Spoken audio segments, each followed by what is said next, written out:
I had this Altec Lansing IM413 given to me with a SanDisk Sansa MP3 player. Told it doesn't work. It was given to me. They were going to throw it out. So let's see if we can get this thing to operate. I got given another gadget here. This is an Altec Lansing speaker system called the inMotion. And it was, as it says right here, made for Sansa. And I've got the Sansa music player, 4 gigabytes. Got that included. Now the problem with this thing is it's got that ugly rubber coating on it that has just gone sticky. So before I even touch this thing, we're going to clean this off. I'm going to use isopropyl alcohol and a rag. We're going to clean off all this sticky crap that's on the surface. Fortunately, it's just on the top surface, so it should come clean fairly quick. And then we'll try out this unit and see how it works. Now, normally I wouldn't even consider hanging on to one of these things because, well, I don't have the cord. I don't have the actual cord to plug it into my computer. But what makes this one intriguing is that it has a micro SD slot on the side. So should be able to plug a micro SD card loaded with music into it and make it work. As you can see, this rubber coating crap is coming off quite nicely, as is the Altec Lansing logo on the front, but that's okay. I'm not too concerned about that. I just don't want this thing to be a sticky mess, which is what all this crap was. I don't know whose idea it was to put this rubber coating crap on that they did for so much of this stuff, but it sure is ugly. And when it deteriorates and gets gummy like this, it does nothing to add any value to it, that's for sure. So I'm just going to continue to remove this crap, and we'll pick this up once I've got it clean. Okay, that's much better. I've got most of that sticky mess off of here now on all the sides. A little more presentable. You can tell that the person who used this probably didn't even use it that much. They never even bothered to take the sticker off, but they still got that original sticker that would have been on display when it was sitting in a store on display. And I don't think they even used this thing that much.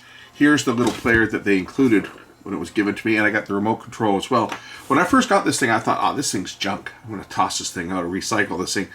What good is it if I can't load any music on it? And then I realized it has a micro SD card slot on it. Now I noticed that the case is bulging a bit, so I have a sneaking suspicion that the internal battery is probably gone bad. So let's pop this unit apart and just take a look inside this little playback unit. And I may have to remove the battery. That's okay, because I would never use this as a portable music player. It would be great. You can just load, 32 or 64 gig memory card, and I'm sure it will support 32 at least. It might support 64, but you could load, several thousand tracks onto an SD card, pop it in the side of the player, pop it in the speaker, and have, endless music basically. And the internal battery would not even be necessary. As you can see, the battery inside is gone bad. That was a replaceable battery. This looks like a standard battery, 3.7 volt, 750 milliamp hour battery. But this looks like a standard battery, like would have been used in any of those other music players or a number of other devices that would use something like that. I'm curious as to whether this will power up without a battery. So we'll just pop it on here and see whether it will power up without a battery in it. And indeed, it does power up. So I guess first things first, let's see if it will actually play back any music. So unplug it, we'll pop in an SD card. I've got a 32 gig SD card handy. Let's see if it will play. I think that the encoder wheel on this also needs to be taken care of. So when I had it plugged in before, it was just constantly cycling over and over. So that may have been due to this battery swelling up, pushing on buttons too, though, so that might have been all of the problem.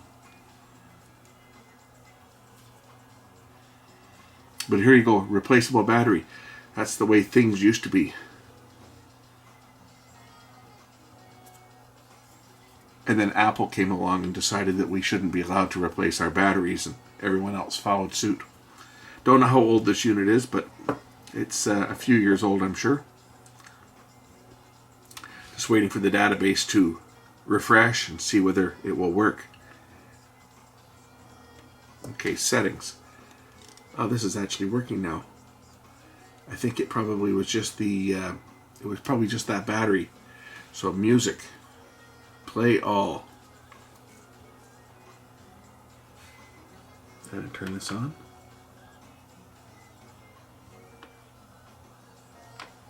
There we go.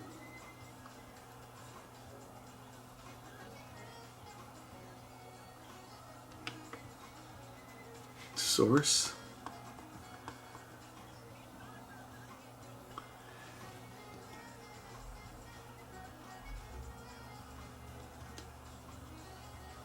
And it should be playing. There we go.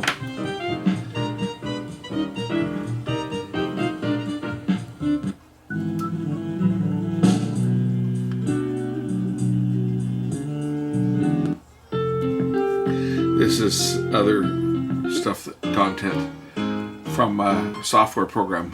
Here we go, music bakery stuff. Now, I wonder if I can put this in random. It is in random.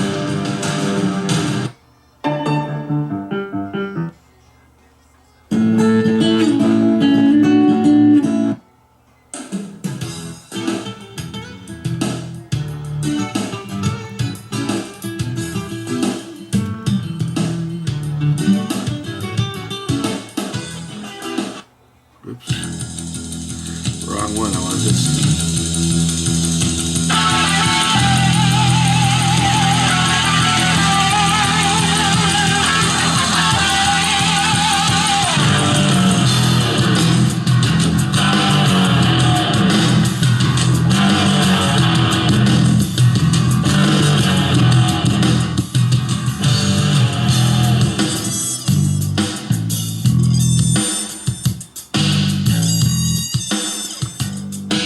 From the unit itself, I should be able to menu.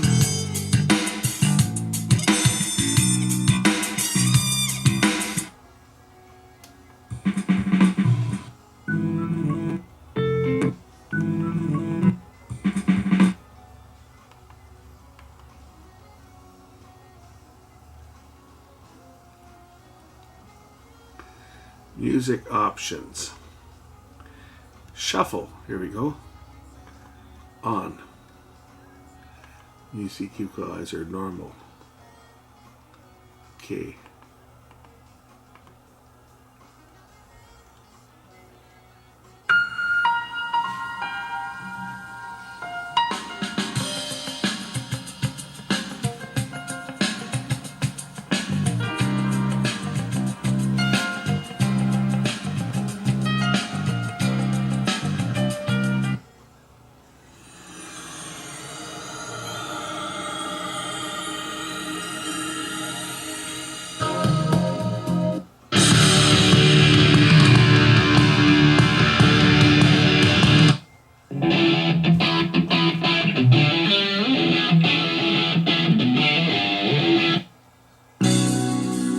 Not bad.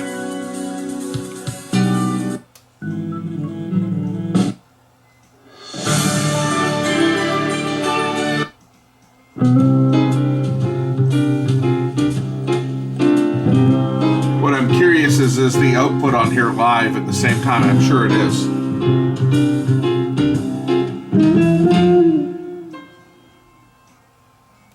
I guess we can find that out. I'll just plug in a stereo cable and I'll see whether it actually sends a signal to my amplifier. So one thing I have discovered is that it does not play out the external output. Like the headphone plug is dead when it's connected to the bass unit. It probably would play if I put the battery in. I don't know if this battery's holding any charge.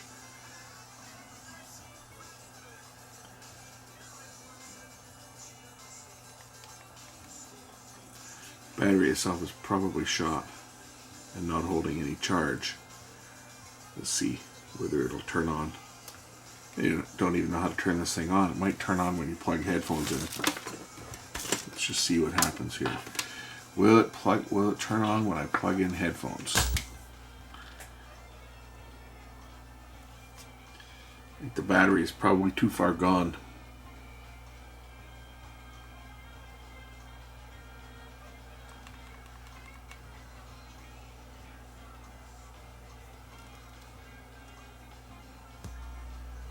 Yeah, so this battery is shot, which is fine. Doesn't matter. It still plays fine. Plugging it in directly to the base unit here. Put the back on it without the battery. I'm going to clean this button up here. It's got that rubber crap on there as well, which is all sticky. But I figured for free, I'm not complaining. And it's certainly a totally useful player, even without being able to load content onto the internal memory, because to do that you need the special USB cable, which I didn't get with it. I just got the unit itself, complete with the sticky rubber coating.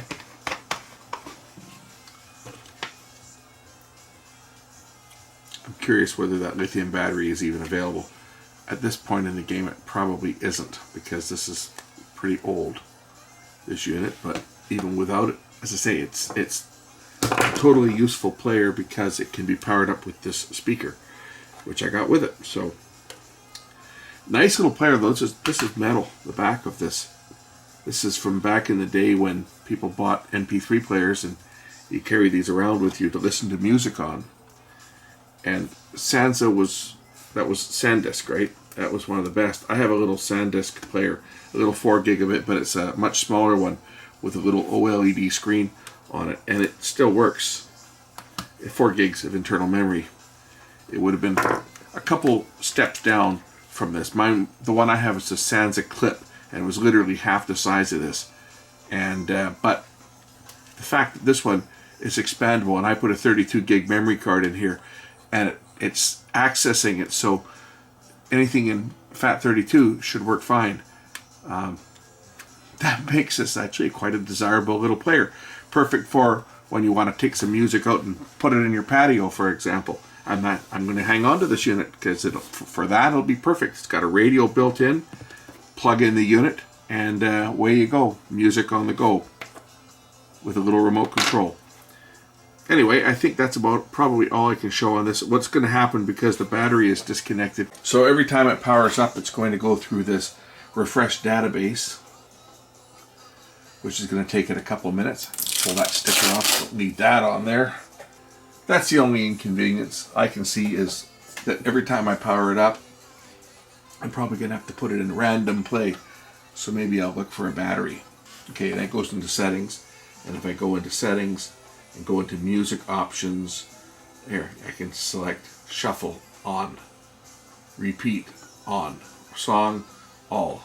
There you go. See, once that's done,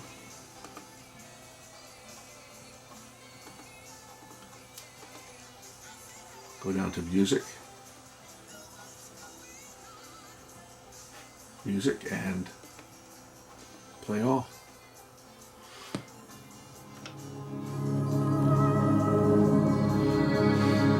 Skip tracks from here or from the remote control.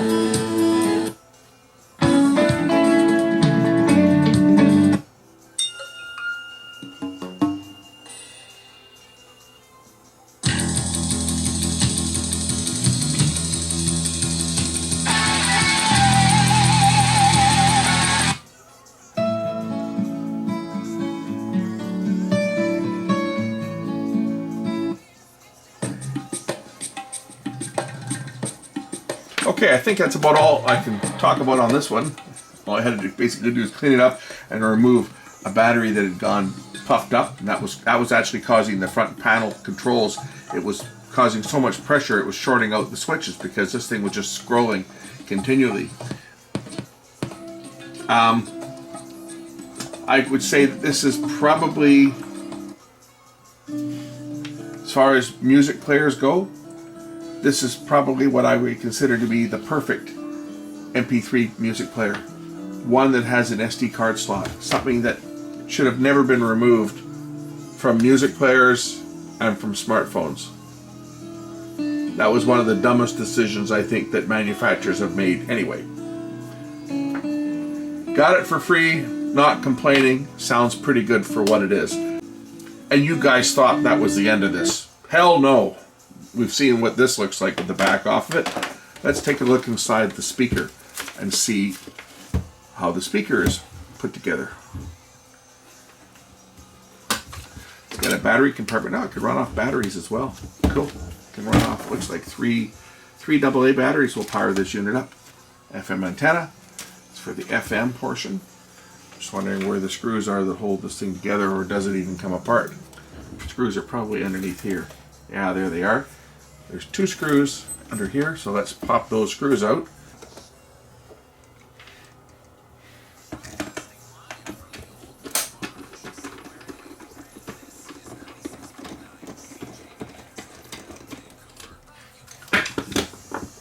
I wonder where music is coming from in the background. It's leakage to my stereo. I can hear music playing out of the speakers coming from the tuner. Alright, those 2 screws are out. I would imagine that this piece will probably lift off the top.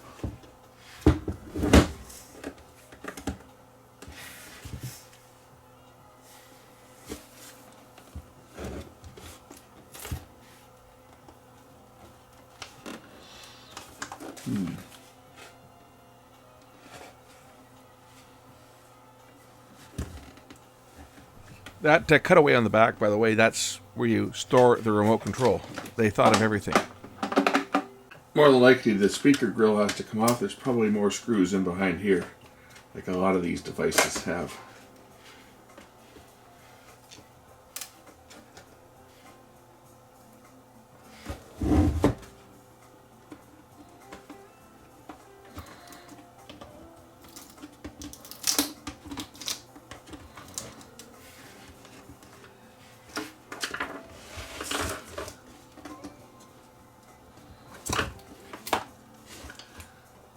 Those are the screws for the little speakers, but I bet you there's screws in behind here as well.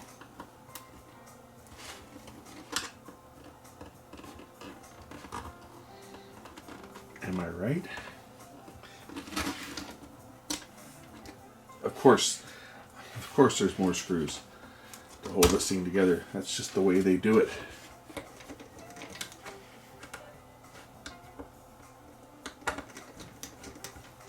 This unit's obviously going to have a Class D amplifier in it for sure. All these small units would have a small Class D, probably only a few watts per channel.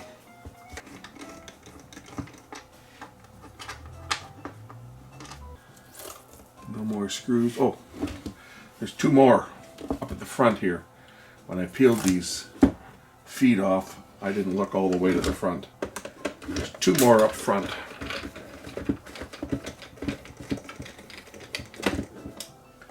Now it should fall apart.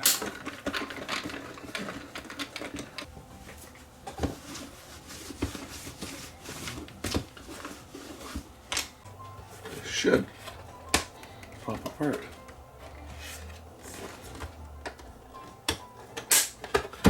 Oh, clips. Clips are holding it together now.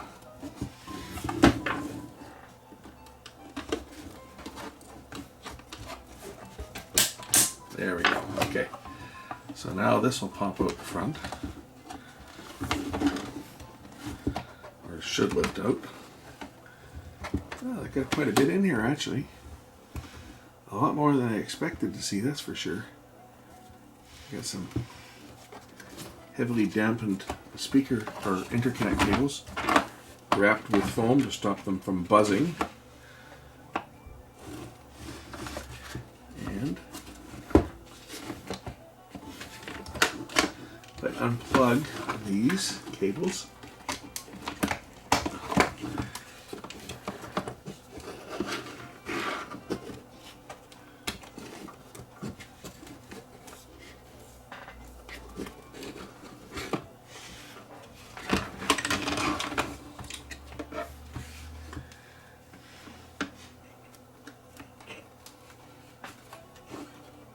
See, they've done pretty good.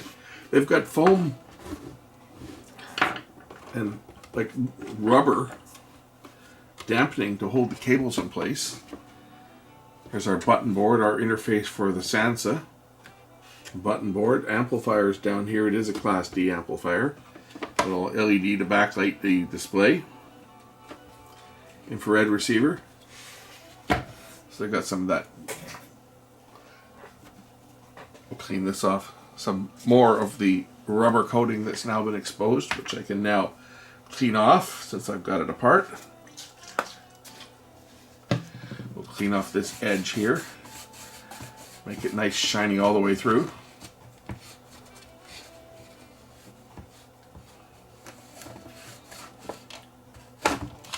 Get rid of all that sticky crap that they put on this thing.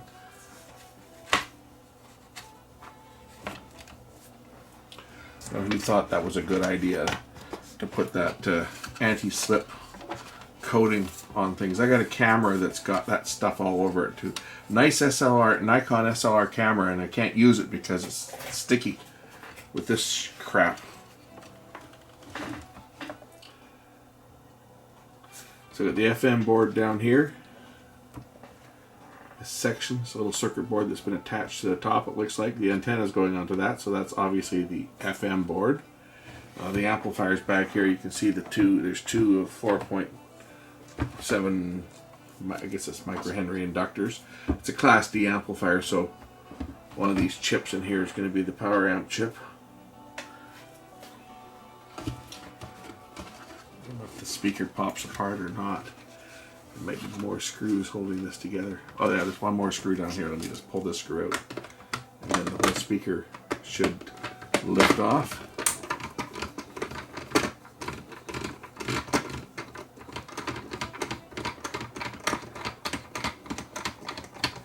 They've put all this foam rubber in here, obviously to dampen out vibrations from bass.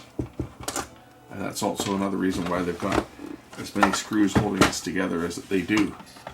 Is that's just to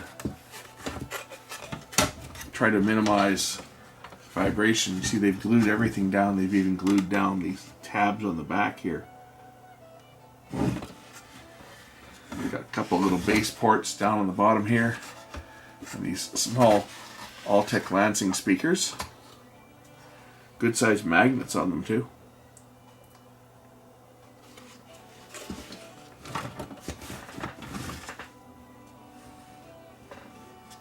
So port back here for something that's probably for programming it. But that's basically a look inside this little unit. Not a heck of a lot going on. A couple of ICs. Doesn't appear to be in too bad a shape. Other than it was all sticky from that crap glue there, that coating they put on.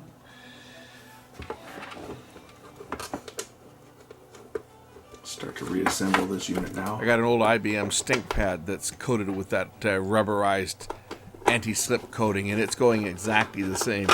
Needless to say, I don't use that computer anymore.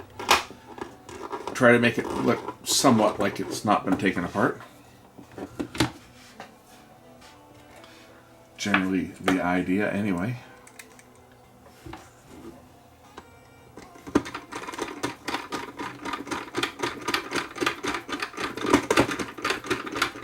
I would imagine that this little unit was probably a couple $100 when it was new. I know I've got a Sony one that I bought, and I think I paid about $250 for it, and it's for my old iPod. I've got an old iPod Touch, 32 gig, that I've had since they came out. It's the only piece of Apple equipment that I own, by the way. My place is an Apple-free zone. You won't find any Apple products here at my house whatsoever. I don't own anything Apple except I've got this old iPod that I got way back. And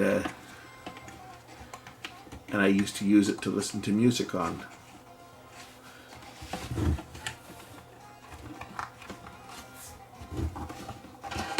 I even put iTunes on my computer so I could download stuff onto it, but I haven't used the thing. I've got the docking station and a Sony speaker in my kitchen with the subwoofer, and it actually doesn't sound bad. You know, it sounds pretty good, but I haven't really used it much in the last several years, just because iTunes is such a pain to work with.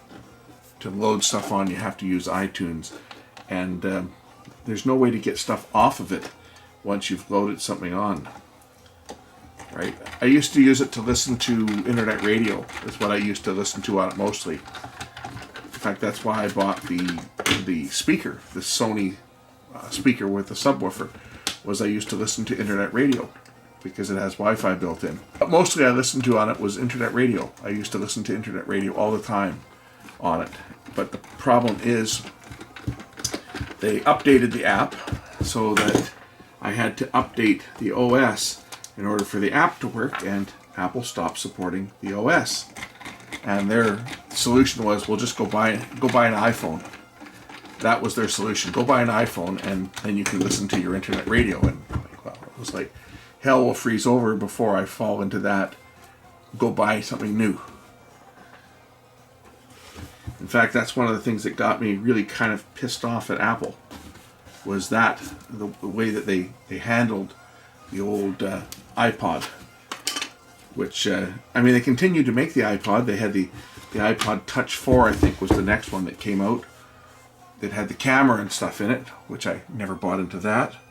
But, you know, they continued to push their agenda of selling people new iPods and new iPhones and stuff, and just stopped supporting the older ones.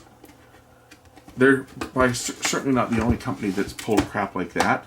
Another company that is very, very good at doing that type of stuff. I forgot to put those caps in. I guess I better take this off again and put those caps in. Another company that's very good at pulling that crap is a company called Sonos. And you won't find any Sonos crap at my house. No Sonos. My house is a Sonos-free zone. Because I know people that have got Sonos. I know people that got bought into Sonos very early, thought it was great. They thought it was fantastic. Music all throughout the house, or these nice speakers throughout the house. You know, they pay all this money for it, and a few years down the road, they get notified by Sonos that their nice expensive system that they bought is no longer going to be supported, and that they are going to have to go and buy a new system because their old system is being deactivated. And the reason given by Sonos to the people that I know that have got them was that the battery in their device, they've determined that it's reaching the end of its life, and that they were no longer going to support it. There was no spare batteries available from Sonos. You could certainly go and buy an aftermarket one, but they did not want aftermarket products being used because they considered that to be a fire hazard. So the official excuse that Sonos made was that because the batteries were no longer available, that the unit itself would be decommissioned and remotely, through an update, shut down. I think I'd probably have a tough time trying to find one of these batteries. Maybe I'm wrong. Maybe there is an aftermarket battery. It looks to be a pretty standard battery. So I might even be able to find a battery for this. But not necessary, because it'll operate with these speakers without requiring a battery. One thing I didn't notice, I tried plugging it into my stereo and got no sound. If the bass unit is turned off, power is turned off, then the external output becomes live.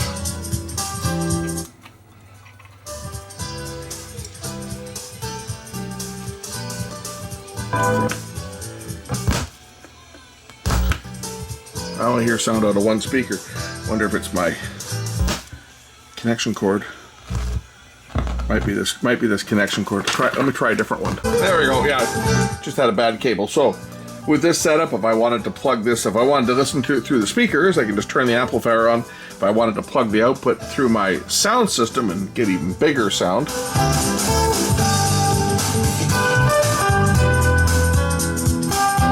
So there we go. Fully functional. Kind of like it.